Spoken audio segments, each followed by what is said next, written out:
오늘 부활주일입니다. 주님께서 부활하신 날입니다. 할렐루야. 네, 우리 함께한 우리 형제 자매들, 앞대에 계신 우리 귀한 성도님들과 함께 우리 주님 부활하셨음을 인사를 같이 하도록 하겠습니다. 주님 부활하셨습니다. 함께 인사하겠습니다. 여러분, 주님 부활하셨는데 주님이 되게 바보스러운 질문이지만 왜 부활하셨습니까? 네. 주님이 왜 부활하셨죠? 우리 세 가지 이유가 있다고 합니다. 첫 번째, 가장 직관적인 이유는 주님이 약속하셨기 때문에 그렇습니다. 내가 이제 십자가에 달려서 죽은 후에 사흘 만에 다시 살아나실 것이다 약속하셨거든요. 그래서 그 약속을 이루시기 위해서 주님이 부활하신 것입니다. 그러니까 예수께서 우리에게 하신 약속들을 단 하나도 버리시지 아니하시고 다 주님 이루시는 분이십니다. 그러기에 이 하나님의 자녀의 이 심장에 꼭 있어야 되는 게 뭐냐면 바로 사실은 언약입니다. 언약. 하나님께서 나에게 약속하신 언약. 이 언약이 있는 자는 반드시 하나님께서 그 언약을 이루어 가시기 때문입니다.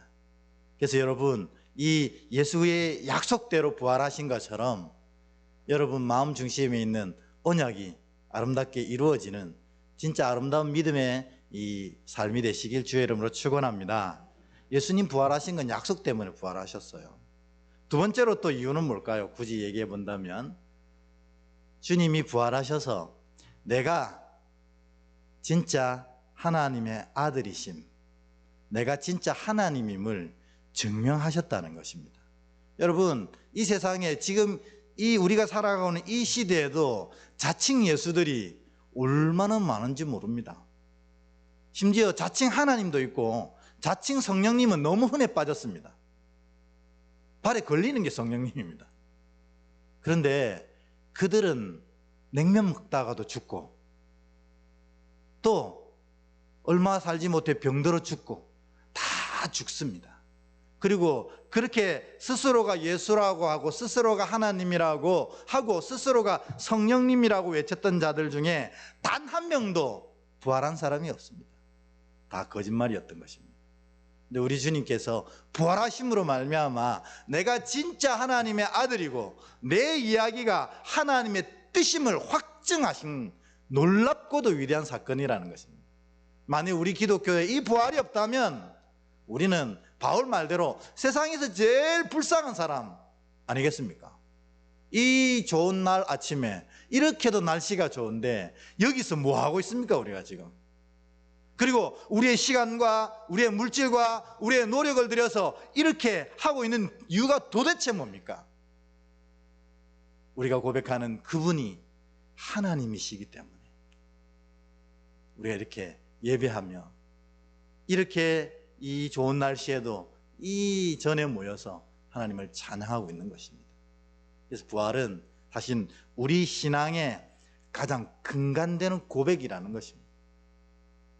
세 번째로, 이 첫 번째 이유, 두 번째 이유는 뭐 많이 말씀드렸던 것 같습니다. 세 번째 이유가 뭘까요? 왜 주님 부활하셨을까요? 네, 그걸 모르십니까? 아주 중요한 건데. 뭐냐면 예수께서 부활하신 것처럼 잠자는 자의 첫 열매가 되신 것처럼 우리도 똑같이 부활하게 하시려고 주님 부활하신 겁니다. 아멘. 네. 그래서 예수를 구주로 고백하는 모든 자들은 부활하게 되어 있습니다. 아멘. 이것 때문에 주님이 첫 열매로 우리 인간적인 표현으로 하면 샘플링 하시면서 부활하신 겁니다. 너희가 부활하게 되면 이렇게 될 것이다 하고 부활하신 거예요. 그래서 예수 그리스도를 구주로 고백하는 자들은 예수께서 이렇게 부활하신 것처럼 우리도 부활하게 될 줄 믿습니다. 아멘. 그래서 우린 다 그래서 부활의 자녀 이렇게 고백하는 이유가 바로 거기에 있다는 것입니다. 여러분, 다시 한번 우리 형제 자매님들에게 고백해 보겠습니다. 당신은 부활의 자녀입니다. 아멘. 함께 축복하겠습니다. 시작. 당신은 부활의 자녀입니다. 아멘. 네. 우리는 다 부활할 겁니다. 그리고 다 부활했습니다. 그리고 매일 부활합니다. 그게 무슨 의미인지는 오늘 조금 나눠보겠지만, 여러분, 이 놀라운 부활의 이 영광 앞에서 우리가 잠시 놓치는 게 있다는 거예요. 그게 뭘까요? 이 놀라운 영광의 부활 앞에 놓치는 게 뭘까요? 먼저 죽어야 부활할 수 있다는 것입니다. 근데 우리가 부활의 영광이 취해가지고 할렐루야 우리는 부활의 자녀입니다 막 이렇게 노래하고 있지만, 실제로 죽지 않은 사람들이 이 가운데 있다는 겁니다. 그러면 내가 죽지 아니하면 죽었다 깨어나도 부활할 수 없어요. 왜냐하면 부활의 대전제는 먼저 죽어야만 하는 것이기 때문입니다. 내가 너무너무 싱싱하게 살아있습니다. 아니, 회를 떠도 될 만큼 싱싱합니다. 그러면 어떻게 해요? 부활할 수가 없다는 것입니다. 예수도 부활하시기 위해서 십자가 고난을 통해서 달리셔서 돌아가셨습니다. 그래서 부활하신 거예요. 우리가 진짜 부활하려면 죽어야 한다는 것입니다. 그러면 오늘 이 로마서에서 사도 바울은 어떻게 죽어야 어떻게 부활한다 이렇게 얘기했습니다. 11절 한번 볼까요? 우리 다시 한번 로마서 6장 11절 읽었던 본문 중에 2절만 한번 다시 한번 고백하겠습니다. 11절 같이 있습니다. 시작. 이와 같이 너희도 너희 자신을 죄에 대하여는 죽은 자요 그리스도 예수 안에서 하나님에 대하여 살아있는 자로 여길지어다. 아멘. 우리가 진짜 부활의 참된 영광을 맛보려고 하면 먼저 죽어야 되는데, 뭐 죽어라 이러면 혀 깨물고 이렇게 죽어야 됩니까? 목을 매달아야 됩니까? 그게 아니라 진짜 우리가 부활의 영광을 경험하려면 먼저 뭐에 대해서 죽어야 한다고 사도 바울 선생님 얘기하고 계십니까? 죄에 대하여 죽어야 한다는 것입니다. 죄에 대하여 죽는다는 말은 무슨 말입니까? 죄가 아무리 유혹을 해도 죄에 반응을 한다 안 한다? 안 한다. 이게 죽은 겁니다. 여러분, 어떤 식으로든 죄에 반응하는 것은 아직도 내가 죄에 대하여 살아있는 겁니다. 죽은 사람에게 여러분 아무리 얘기해 보십시오. 이 사람이 대답하는가? 아유 시끄러워라 그만 얘기해라 이러면 죽은 게 아닙니다. 살아있는 거예요. 아무리 얘기를 하고 뺨을 때리고 심지어 뭐예요? 전기 충격을 쾅쾅 줘도 아무런 반응이 없어요. 이걸 죽은 거라고 합니다. 그러니까 여러분, 우리가 진짜 부활의 영광을 맛보려면 이 죄에 대하여 죽어야 한다는 것입니다. 여러분, 우리가 정말 죄에 대하여 죽었습니까? 죄가 어떤 유혹을 할 때 아무런 반응도 없이 이 죄를 무심하게 넘길 수 있습니까? 그게 진짜 부활의 전제 조건이라는 겁니다. 그런데 우리가 보면 얼마나 죄에 민감하게 반응하는지요. 그래서 죄를 대항하여 싸우는 척하면서 점점 죄 쪽으로 끌려가는 겁니다. 왜 우리 우스갯소리로 안 돼요 돼요 돼요 돼요 이렇게 가는 겁니다. 죄에 대하여는 아예 반응하지 말아야 합니다. 그래서 믿지 않는 자와 멍에조차도 같이 하면 안 된다 하는 게 바로 그런 겁니다. 왜냐하면 결국에는 내가 죄에 이끌려 갈 수밖에 없는 연약한 자이기 때문입니다. 여러분, 뭐 살인만, 도둑질만 이게 죄입니까? 마음속으로 주님의 뜻 아닌 걸 품는 게 다 죄 아닙니까? 그래서 사도 바울은 죄 얘기할 때 살인, 간음 이런 거 얘기 안 했어요. 뭐 얘기하십니까? 미움, 다툼, 시기, 질투 이런 것들, 마음속에 있는 어리석음들만 바울이 얘기했습니다.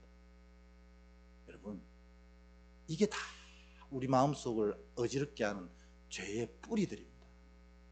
그래서 오늘 이 부활의 영광스러운 주일날 아침에 여러분 마음속에 혹시라도 조금이라도 있는 죄가 있다면 이 죄를 모조리 다 쓸어내시고 이제 나는 죄에 대하여 죽은 자입니다, 이렇게 오롯이 선포해낼 수 있는 여러분 되길 축원합니다.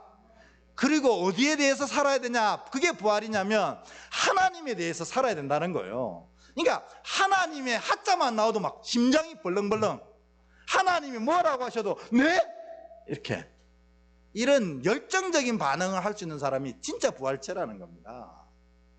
죽었다가 다시 살아나면 뭐합니까? 지금 죽은 나사로가 다시 살아났는데 그 나사로는 지금 어디에 있습니까? 또 죽었거든요. 육의 부활은 사실은 별로 의미가 없어요. 사실은 하나님에 대하여 부활해야 되는 겁니다.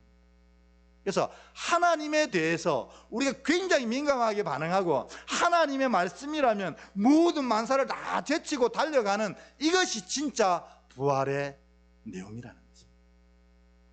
오늘 여러분 이 아침에 하나님 앞에 나온 이유도 바로 여러분 안에 이런 놀라운 부활의 영광과 은혜가 있기 때문에 이 자리에 나온 줄 믿으시길 축원합니다.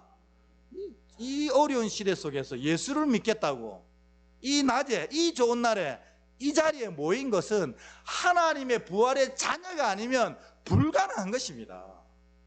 심지어 우리가 예수를 잘 믿다가도 아유 오늘은 정말 교회 가기 싫은데 이럴 때가 얼마나 많아요. 그 유혹에 넘어갈 때가 얼마나 많습니까? 근데 우리는 그걸 매번 이기고 부활의 자녀답게 주님 앞에 다 나오는 것입니다. 죄에 대하여 죽고 하나님에 대하여 온전히 살아나시는 부활의 자녀 되시길 축원합니다. 두 번째로 뭐에 죽어야 됩니까? 욕심에 대해서 죽어야 됩니다. 욕심이 잉태하면 뭐를 낳는다고 그렇습니까? 결국 죄를 낳아요. 그러니까 이 욕심을 버리는 것이 매우 중요한 일입니다. 왜냐하면 우리가 부리는 이 욕심의 유통기한은 언제까지입니까? 결국 우리가 호흡하는 그 순간까지만 이게 가치가 있지, 호흡이 멈추는 순간, 육신의 장막을 벗는 순간 얘가 욕심부렸던 이것들은 다 아무런 의미가 없어지는 거 아닙니까? 여러분, 우리나라에서 돈 제일 많았던 분이 누구입니까? 다 이렇게 각자 얘기 다르겠지만 일반적으로 우리 이제 삼성 회장이신 분이 제일 돈이 많았었잖아요. 근데 그분 지금 어디 계세요? 그 돈은 다 어떻게 하셨어요? 자식들이 싸우느라 정신없습니다. 자기는 한 푼도 못 가져갑니다. 그러니까 욕심이 잉태하면 결국 그 죄만 낳지 아무런 의미가 없다 하는 것입니다. 여러분, 혹시 지금 욕심으로 살고 계십니까? 뭔가를 더 얻어야 돼, 더 얻어야 돼 이러고 계십니까? 그러면 오늘 이 부활의 아침에 그 욕심 다 내려놓으시길 축원합니다. 왜냐하면 부활의 자녀는 이런 거 붙잡지 않거든요. 그럼 부활의 자녀는 뭘 붙잡습니까? 욕심 대신해서 은혜를 붙잡는다는 겁니다. 하나님의 은혜. 이 은혜에 대해서는 욕심을 부려도 됩니다. 더 하나님께 은혜에 가까이 가려고 하고, 더 은혜 충만하려고 하고, 더 은혜 속에서 살아가려고 할 때 진짜 부활의 영광을 경험하는 은혜의 자녀가 될 수가 있는 것입니다. 그래서 여러분, 오늘 이 부활절, 이 귀한 아침에 죄에 대해서는 죽고, 욕심에 대해서는 죽고, 하나님에 대해서만 살고, 은혜에 대해서만 살아나는 진짜 부활의 자녀 되시기를 축원합니다. 이런 얘기를 쭉 하고 보니까 이 부활이라는 게 진짜 중요한 건 육적인 부활이 중요한 게 아니라는 거예요. 진짜 중요한 거는 영의 부활이고 믿음의 부활이 제일 중요하구나 하는 겁니다. 그게 진짜 부활이거든요. 그래서 오늘 우리 이 아침에 세 가지, 이 믿음의 부활을 해야 될 세 가지 내용을 여러분에게 좀 알려드리려고 합니다. 첫 번째, 우리 믿음의 부활할 때 뭐가 부활해야 되냐면 제일 중요한 것은 창조신앙이 부활해야 됩니다. 우리 창조신앙. 여러분, 창조신앙이라는 게 뭐죠? 우리를 만드신 분이 누구라는 고백입니까? 하나님이라는 고백입니다. 그러면 뭐 다른 거 다 떠나서 우리의 주인은 누구이십니까? 하나님이십니다. 그러면 아주 더 유치하게 질문해 보겠습니다. 그러면 우리는 누구 말을 듣고 살아야 정답입니까? 하나님의 말씀을 듣고 살아야 정답입니다. 제가 또 이런 얘기하면 또 속상하시는 분 계실지 모르겠지만, 그런데 왜 그렇게 사십니까? 하나님이 우리를 창조하셨고 우리 삶의 주인은 하나님이라면, 우리가 부활의 자녀라면 하나님 말씀을 듣고 사는 거예요. 하나님 말씀. 그래서 우리가 날마다 기도하고 말씀을 듣는 이유는 나를 향한 하나님의 뜻이 무엇인지를 묻는, 그리고 하나님 내가 어떻게 살아야 될지를 하나님 뜻을 이렇게 듣는 그 행위라는 것입니다.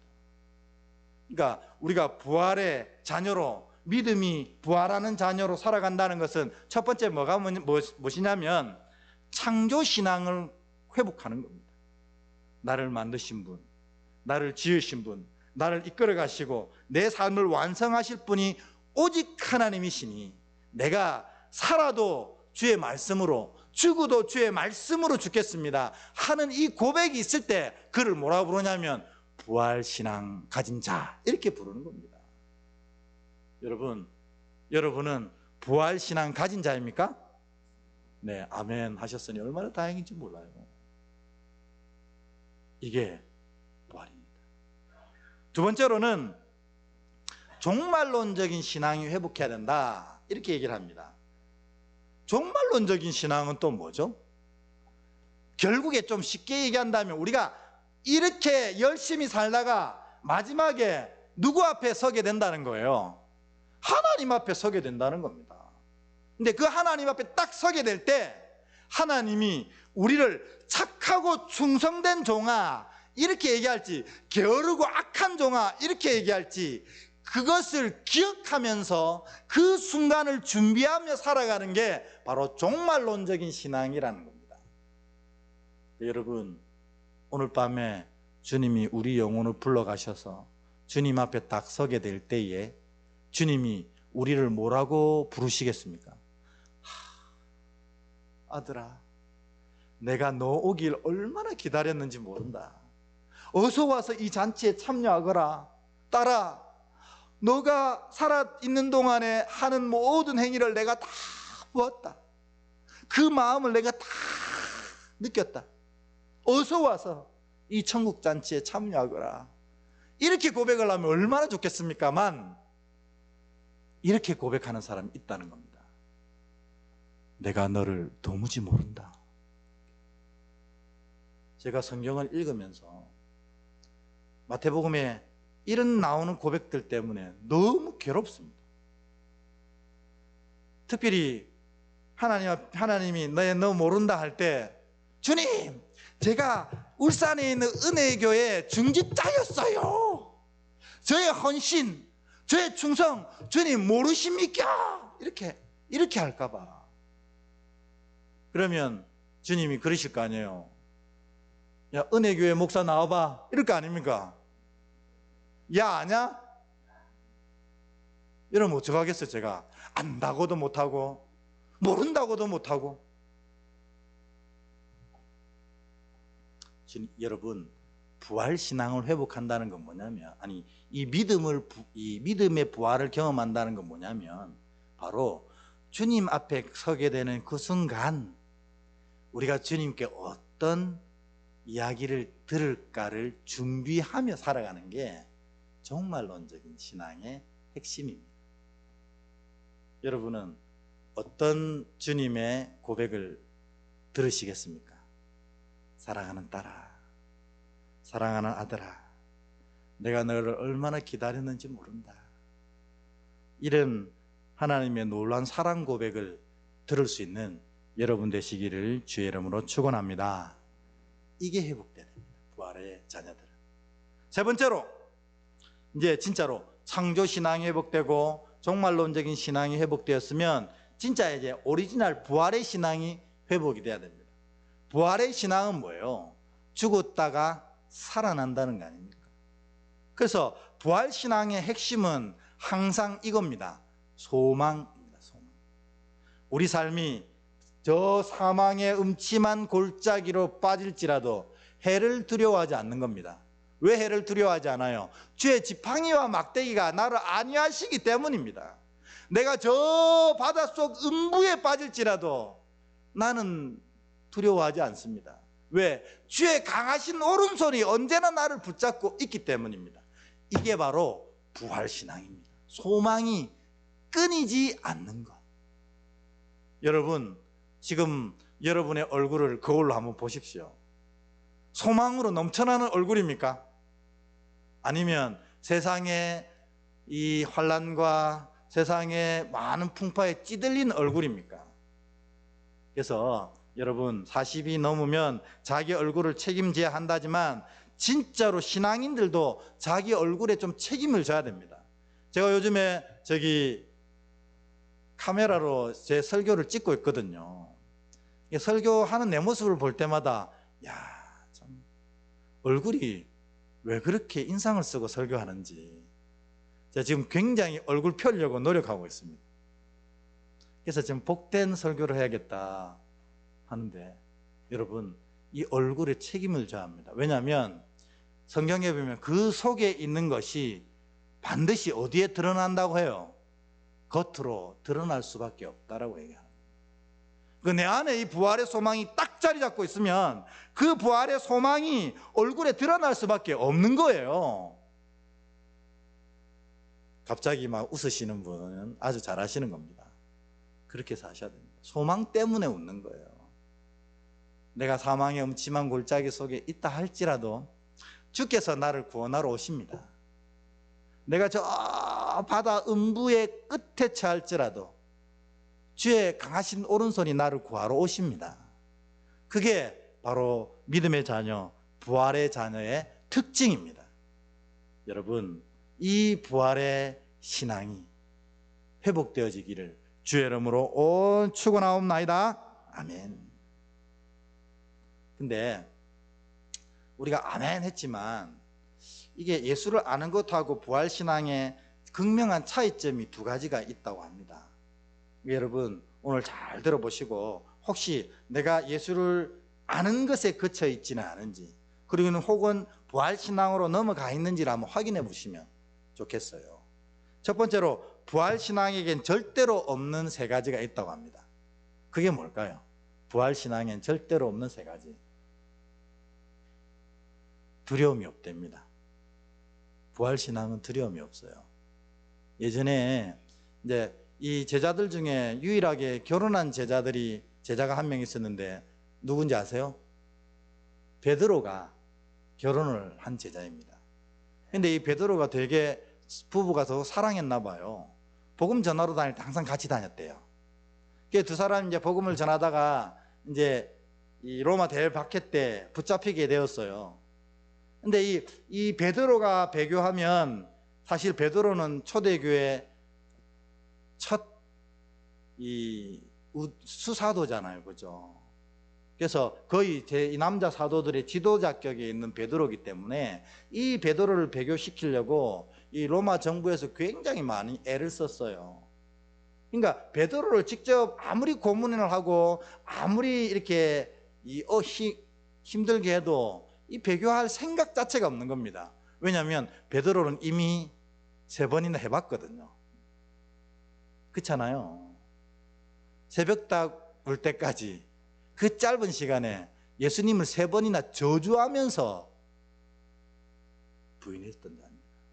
그러니까 그 배교가 얼마나 처절하고 마음 아픈지 알기 때문에 베드로는 넘어가지 않는 거예요. 내가 3번 당하지 4번째 당하면 사람도 아니다 내가. 그러면서 흔들리지 않는 거예요. 그러니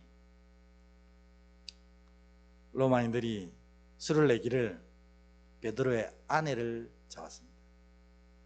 그리고 이 전성에 보면 펄펄 끓는 이 기름가마 있잖아요. 펄펄 끓는 기름가마 앞에 딱 세웁니다. 그리고 네가 예수를 모른다, 예수를 믿지 않겠다, 딱 한마디만 한다면 이 아내를 살려주겠다 하는 겁니다. 그리고 딱 아내를 밀려고 준비합니다. 그러면 어떨까요, 여러분 마음에는?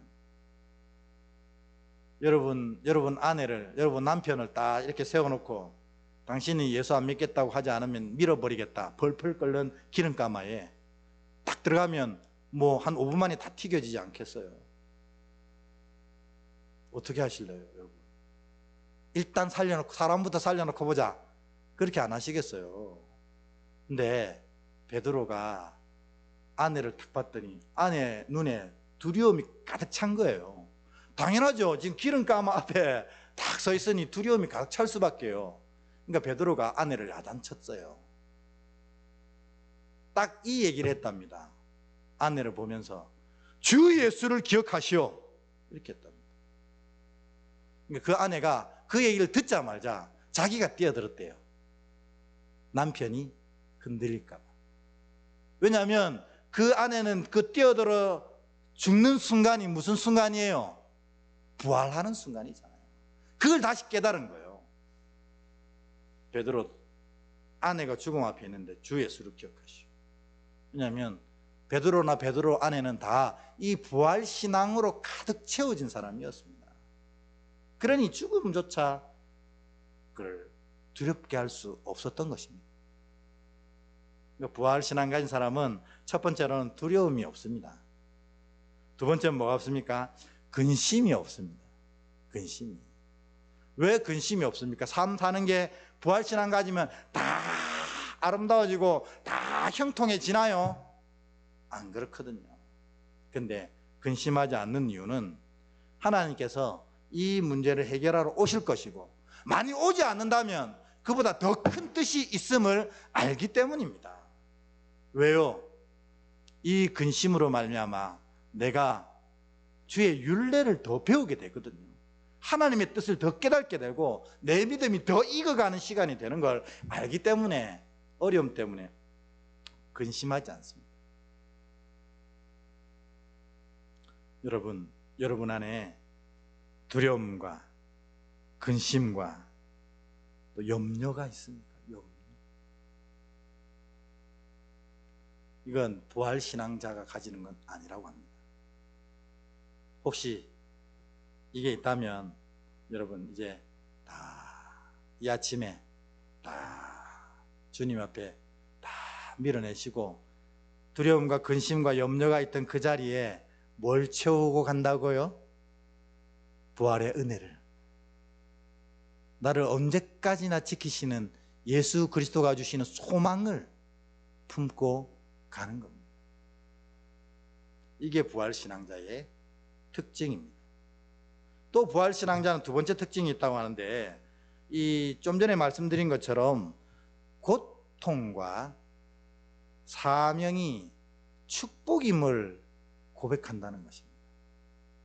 여러분, 왜 고통이 축복일까요? 내가 진짜 부활신앙자면 하나님이 이 고통을 아까 반드시 해결해 주시기 위해 찾아오신다고 하셨거든요.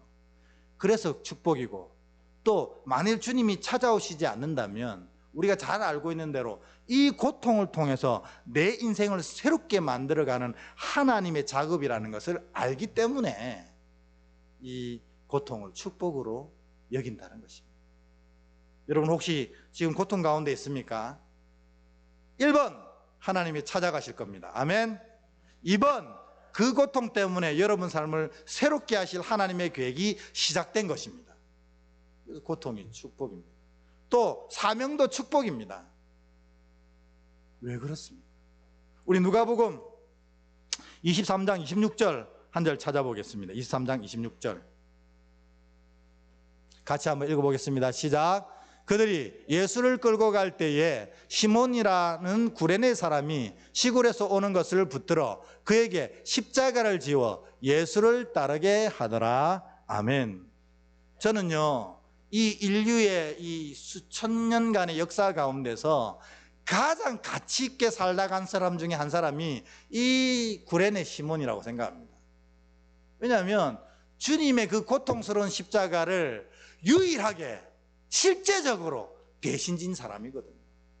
이 사람 뭐 십자가 지려고 했던 것도 아니지만 그래도 결과적으로 볼 때 예수의 십자가, 실제적인 십자가를 실제로 진 멋진 사람, 그리고 나중엔 이 사람이 예수의 제자가 되어서 복음을 전하는 이 속사도가 되었거든요.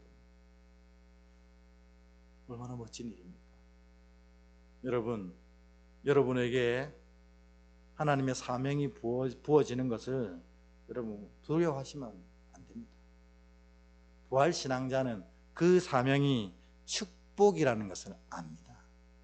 왜냐하면 나 같은 죄인 살리시고 나 같은 죄인 살리실 뿐만 아니라 그 위대한 일들을 감당하도록 주께서 허락하셨기 때문입니다. 왜 내게 이 일을 허락하셨죠? 내가 잘나서요? 내가 능력이 있어서요? No! 절대로 그렇지 않습니다. 요 일을 할 때 일어나는 하나님의 은혜를 내가 누리게 하시려고 그 일을 내게 맡기시는 겁니다. 그러니까 여러분, 사실 하나님이 우리를 쓰시는 것은 하나님한테는 정말 불편하고 손해되는 일입니다. 정말 못하거든요, 우리가.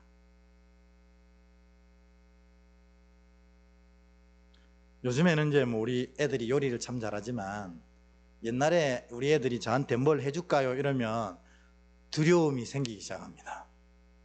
왜냐하면 일단 맛이 없고, 두 번째로는 이 주방을 엉망진창 만들어 놓고 가요. 뭐 이상한 거 하나 만들어 놓고 주방은 막 엉망진창 만들어 놓고 설거지도 안 하고 갑니다. 그래서 뭐 해줄까요? 하면 싫어요. 그런데도 어떻게 합니까? 고맙다 합니다. 그게 우리를 쓰시는 하나님 마음입니다. 우리 안 쓰시는 게 훨씬 나아요, 주님은. 우리 쓰시려고 하는 건 우리가 그 은혜를 누리게 하시려고 하는 거라 하는 겁니다. 그래서 부활신앙 가진 자들은 그래서 이 고통과 사명이 축복임을 아는 거예요. 여러분 모두가 이런 복된 부활신앙자가 되시길 축원합니다. 근데요, 오늘 설교 제목을 한번 읽어볼까요? 부활주일 요거 빼고 그 다음부터 한번 읽어보겠습니다. 시작. 믿는 사람들은 날마다 부활한다. 이게 무슨 말이지? 믿는 사람들은 날마다 부활해? 제가 설교 초두에 이런 얘기를 드렸잖아요. 부활은 육의 부활보다 진짜 중요한 거는 믿음의 부활이 제일 중요하다 했습니다. 근데 여러분, 이 믿음을 부활하게 하는 은혜의 유통기한이 얼마나 되냐? 우리 지난 우리 중보기도 학교 시간에 말씀드린 적이 있습니다. 여러분, 은혜가 지속되는 기간이 얼마나 갈까요? 딱 합니다. 우리가 그걸 놓치면 안 돼요. 오늘 여러분, 저의 이 주옥 같은 설교에 은혜 받아서 지금 웃으시면 마음 상합니다. 이 주옥 같은 설교에 은혜 받아서 내가 진짜로 이제 부활신앙을 살아가야겠다 하고 다짐하면 이 다짐이 언제까지 가는 줄 아세요? 오늘 해가 지고 나가 잠이 들고 내일 아침 일어나면 다 잊어버립니다. 왜냐하면 은혜가 지속되는 기간은 해지기 전까지거든요. 그러면 어떻게 할까요? 이 부활신앙을 날마다 가꾸면서 살아가려고 하면, 놓치지 않고 살아가려고 하면 어떻게 해야 될까요? 매일매일 그 은혜를 받아야 된다는 겁니다. 그래서 그 뜻이 바로 믿는 사람은 날마다 부활한다라는 것입니다. 그러니까 더 정확하게 표현하면 믿는 사람들은 날마다 부활해야 한다, 이겁니다. 창조신앙, 다시 부활해야 합니다. 내 삶의 주인은 누구입니까? 하나님이십니다. 그래서 내 삶의 모든 일들을 하나님이 주관하시도록 내어드리는 게 믿음의 부활입니다. 종말론적인 신앙, 이거 회복하는 게 부활하는 겁니다. 그러면 내가 나중에 주님 앞에 서게 될 때 주님의 평가를 생각하면서 살아가는 거예요, 오늘. 세 번째로는 이 부활신앙, 날마다 소망하며 살아가는 것입니다. 이걸 매일매일 하셔야 믿음을 지킬 수가 있어요. 신앙에서 제일 어리석은 것은 내가 과거에는 말이야, 그 제일 어리석은 겁니다. 은혜 없는 사람이 하는 얘기예요.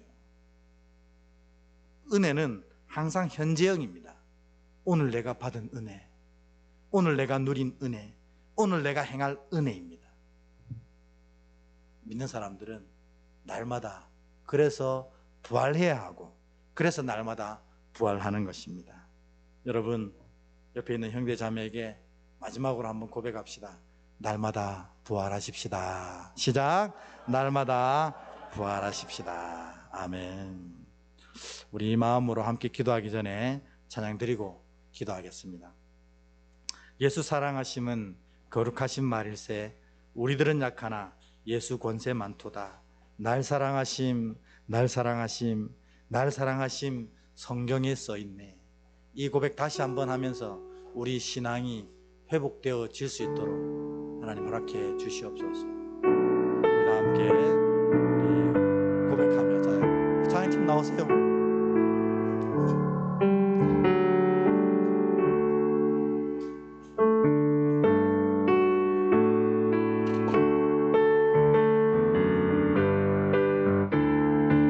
천천히 고백해 볼까요? 예수 사랑하심은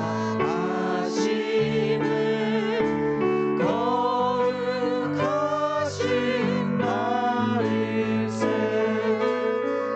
우리는 약하나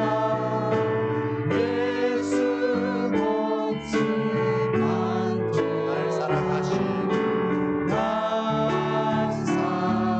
날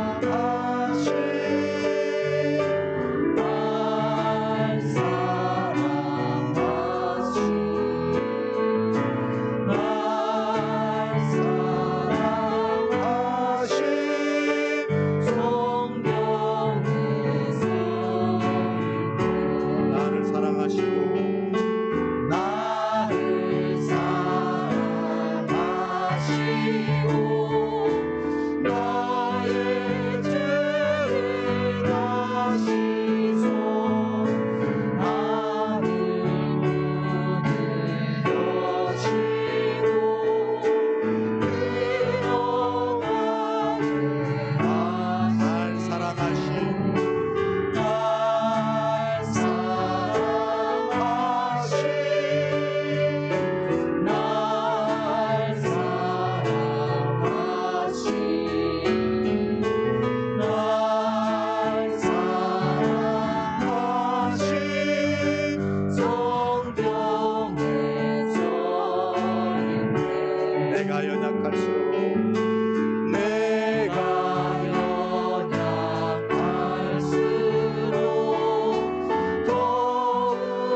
세상 사는 동안에, 세상 사는 동안에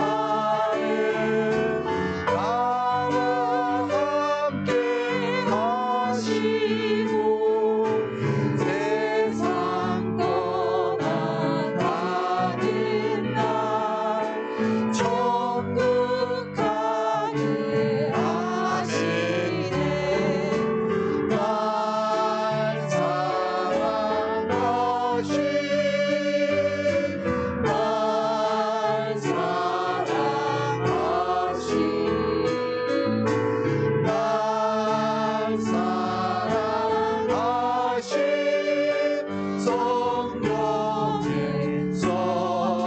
사랑하심, 다시 한번 고백합시다. 날 사랑하심, 날 사랑하심, 날 사랑하심, 성경에 써있네. 이 시간 주신 말씀 우리는 매일 부활해야 합니다. 주님, 이제 성경의 말씀대로 매일 부활하는 주의 자녀 되게 하옵소서. 창조신앙 회복하게 하시고 종말론적인 신앙 회복하게 하시고 무엇보다도 부활신앙이 회복되어 참 부활의 자녀로 살아가게 하옵소서. 주신 말씀 놓고 다 함께 동성으로 기도하겠습니다.